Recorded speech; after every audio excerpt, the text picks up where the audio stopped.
Hello and welcome to the sideboard here at SCG Nashville. Beautiful Music City. I am here with Brad Nelson. I am Nick Miller. That's so great because my deck is themed around music. Exactly. I love it. Anyway, you are playing something special today. It is called Red, White, Tiny Dancer. It is. Is there a reason for that? Because I really like Elton John. And who doesn't? And we're in Nashville, but it's actually around a new Magic card called Satyr Fire Dancer. Now, talk about Satyr Fire Dancer. It is in the red, white, burn shell, but why is he in here and why is he so good? Well, there's a versus video that you guys will see coming out in the future, because that's how time travel works. And I had it in my sideboard of a red, white, burn deck, and I boarded in against Todd. He's playing mono blue, and the only interaction I had with the card was he played Frostburn Weird, I played Dancer. He played Nightveil Spectre, I played Shock and Searing Blood, your Frostburn Weird, kill your Nightveil, and I was hooked. And for the rest of the week, all I've done is tried to work on the shell, try to get it to where I like it, and it's because the card against all of the devotion-based decks have no removal, so they can't kill this 1/1, and all your burn has to target them to kill them. But if you have it in play, you kill everything in play and nug them for all this damage. And not to mention when you get to Searing Blood, 2-for-1 them with the Fire Dancer. I mean, it's really sweet, the shell is awesome, and Fire Dancer really holds its weight. The synergies seem great. You have the typical burn package of Magma Jet, Shock, Skull Crack, War Leaders. Skill Crack. Skill Crack. Skill Crack. Explain that.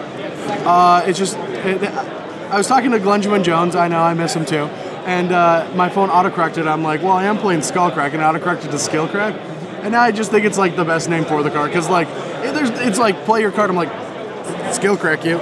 It is the skill game. Yeah. And of course, Boros Charm combined with the Fire Dancer can just straight up kill Brimaz along with dragons and stuff. Dragons, yes. Even though it's a red-white spell, the Fire Dancer only deals with the red half, so the damage that you redirect kills Stormbreath Dragon. All right, so why did you choose to run Red, White, Tiny Dancer this weekend?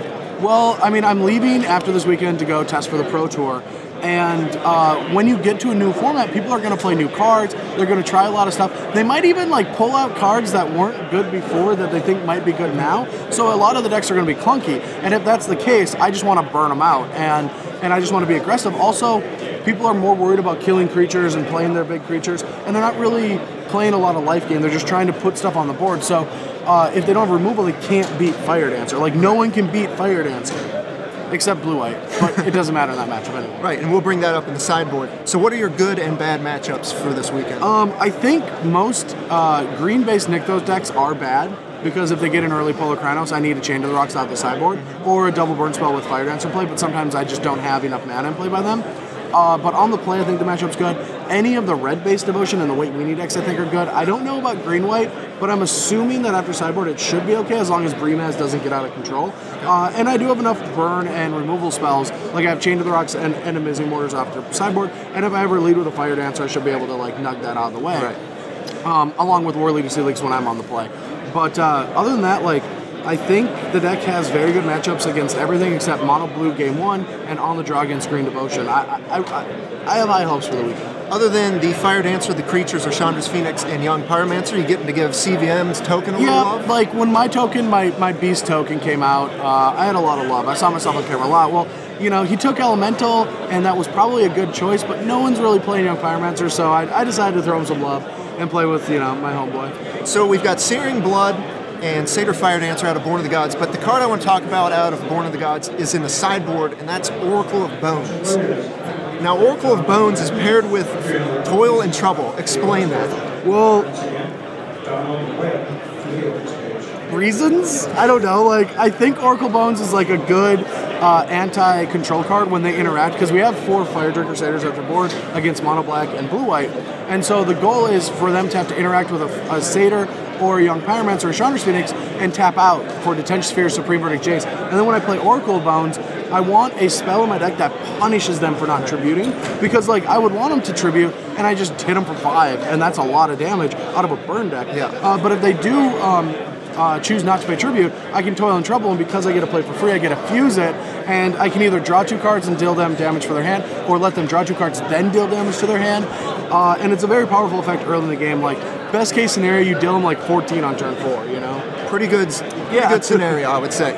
Other cards in the sideboard are Fire Drinker Satyr. What's he coming against? The mono black and the blue white. Okay. Just, I need early pressure in those matchups to make them interact with me on their turns and not my turns, because I don't want them holding up counter magic for the entire game. And of course, you mentioned Amazing Mortars and Chain of the Rocks are also in the sideboard. And how many White sources. I also saw you're running the black-red temple as well. Yep, I'm playing 1 Temple of Malice and 2 Temple of Silence, and that's just to let the deck not flood as much, because I wanted the 3rd Mutavault. I think 23 lands is a little high for this deck, but I also wanted to play 3 Lightning Helix, because when I'm racing, it's very important to gain that life and untap and hope to draw that last burn spell. Right. So I wanted 23 lands with 3 Mutavaults. So I'm running the extra temples to where when I already have a game plan, I can temple and try to get rid of lands, because most of my spells cost 2 mana and 4 mana. There's not...